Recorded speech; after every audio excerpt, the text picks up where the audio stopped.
Napakaganda ng kulay niya mga kabiyahe, oh. At nakita nyo naman, yung kung mapapansin nyo, no, yung plastic ni Rosie ngayon, nagle-level up na rin.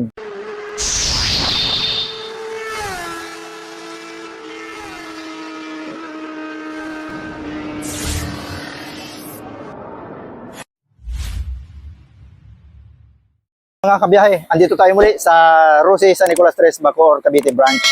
May ipapakita tayo ngayon isang unit ni Rosie. Pero bago natin ipakita yon, yung unit na sinasabi ko, aalokin ko muna rin kayo dito sa kanilang mga tag-ulan promo, no down payment. Ayan. So halika mga kabiyahe, tingnan natin itong promo ni Rosie, which is ito nga yung ABI1, 500 watts. Ayan. Meron siyang 50 km per 1 full charge. So ito siya mga kabiyahe, si ABI1. Electric vehicle ito mga kabiyahe ha. So si Rosie, meron na rin siyang electric bike. Ayan. Sa mga naghahanap, meron tayo ditong, ito yung pula, si Adventure 150i at si Rosie Force. Naka 4 valve na yan mga kabiyahe. Yan dalawa na yan. So ito yung ipipicture natin ngayon mga kabiyahe. Ito si Rosie Passion 125 Fi. Ayan. Ang kulay niya mga kabiyahe, kulay sky blue. Ayan. At may accent siya na orange. So napakaganda ng kulay niya mga kabiyahe. Oh. At nakita nyo naman, yung kung mapapansin nyo, no, yung plastic ni Rosie ngayon, nagle-level up na rin. May dating na. Hindi na siya yung regular lang na plastic. Pero makunat yan mga kabiyahe. Hindi yan basta-basta mga bibiyak. At yung kanyang footboard mga kabiyahe, oh, ang lalalim ng mga groove. Kaya naman, hindi na tayo madudulas dyan. O anti-slip na yan sa ating mga sapatos o tsinelas. Ayan, ikutan natin mga kabiyahe para makita nyo ang unit natin na si Rosie Passion 125 Fi. Ayan, yung kanyang headlight, may DRL na siya, daytime running light. Lahat, naka-LED lahat ng ilaw. Pati yung kanyang turn signal mga kabiyahe, yung ating CVT. Matataba mga kabiyahe yung linagay na spring pagdating sa suspension dito sa likuran. Shock absorber. Ayan, ang tataba niya. So, tingnan natin dito mga kabiyahe. Ayan, electric starter ito mga kabiyahe. On and off ng headlight. May stop engine na rin siya mga kabiyahe. Ayan. At naka-analog tayo dito.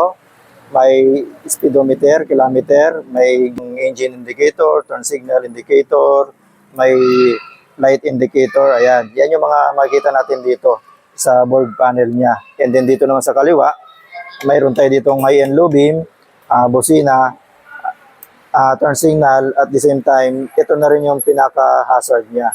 So, pipindutin lang natin yan. Hazard na yan. Pero pag turn signal, left or right, yan na rin. Ito na rin na switch na ito.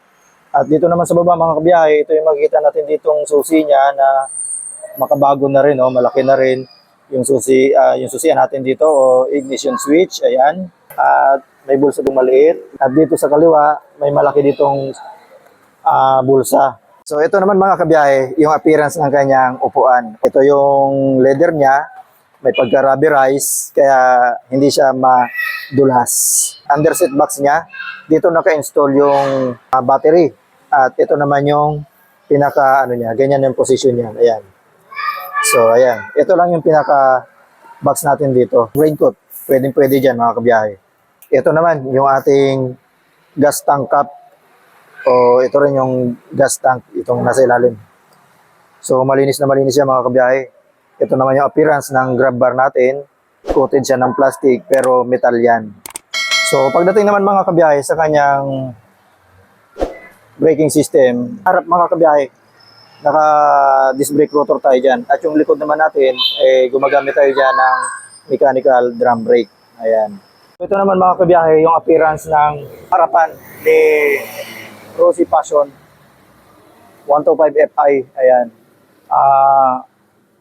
Parang naka-carbon looks na siya dito mga kabiyahe. Ayan. Sa personal, maganda yung pagkakagawa sa kanya. At saka yung paint job niya mga kabiyahe, napakaganda rin. Makapal na yung binugang lumens. Ibig sabihin yung lumen mga kabiyahe, yun yung pampakintab o pampaglossy sa kanya. Parang kotse na siya mga kabiyahe, ay yung pagkakagawa sa pintura niya. Ayan. At yung headlight niya, ayan, eto nga, lahat na ng ilaw nito ay naka-LED na at the same time, meron pa siya ditong DRL, ayan. Kaya naman astig na astig yan. At yung turn signal natin dito, ayan, dito siya naka-attach. Yung kanyang mags, solid yan, no?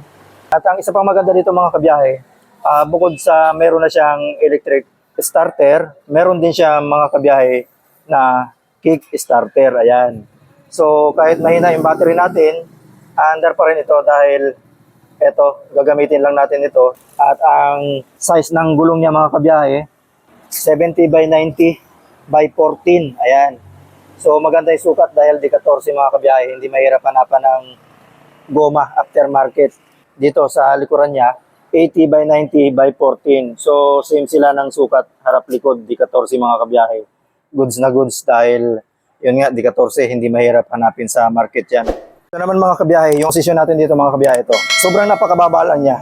Malambot lang din i-maneuver, oh, yung kanyang manibela. At yung mga suspension niya mga kabiyahe, ang lambot lang din, oh. Maganda itong gamitin mga kabiyahe.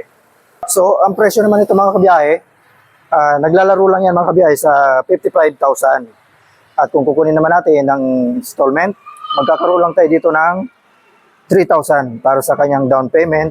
At nagbibigay ito ng 1 year hanggang 3 years. Sa 1 year niya mga kabiyahe, 6,075 po lamang. At yung 2 years niya, 3,450 po lamang ang monthly.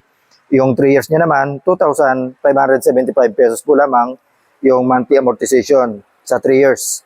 At kung on time tayo magbayad sa unit na yan, magkakaroon tayo ng rebate na 300 pesos. So yun mga kabiyahe, kung nagustuhan nyo yung unit na ito, dito lang kayo pumunta sa Rosie San Nicolas Tres, Bacoor, Cavite branch. At available po ito dito. Marami pa ito ditong unit na ganito mga kabiyahe. Bagong dating. Kaya naman tayo nga po ay nagpapasalamat dahil naabisuhan tayo na maihatid sa inyo mga kabiyahe yung bagong labas ni Rosie. Which is ito nga yung Rosie Passion 125 Fi. Ayan.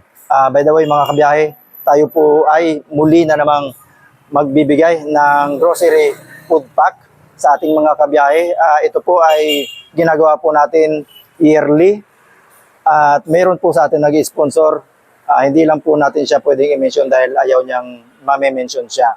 Pero siya po ay nagtitiwala kay Biyahe ni Frank dahil ang procedure po ng ating pamimigay ay transparent. Kung magkano man po ang binigay sa ating fund, ay yun din po ang ibinabalik natin sa kanyang resibo. So yearly po natin yung ginagawa at maraming salamat dahil mayroon pong nagtitiwala na isang tao o sana mas dumami pa sila para mas marami po tayong mabigyan ng mga grocery food pack at hindi lang grocery food pack ang nais po natin ipamigay. Ayan, maraming salamat po lalo na sa inyo na mga nanonood at loyal supporter ni Biyahe ni Frank sa YouTube, TikTok at FB page. Maraming salamat po. Shout out sa inyong lahat. God bless. Biyahe ni Frank. God bless po sa inyong lahat.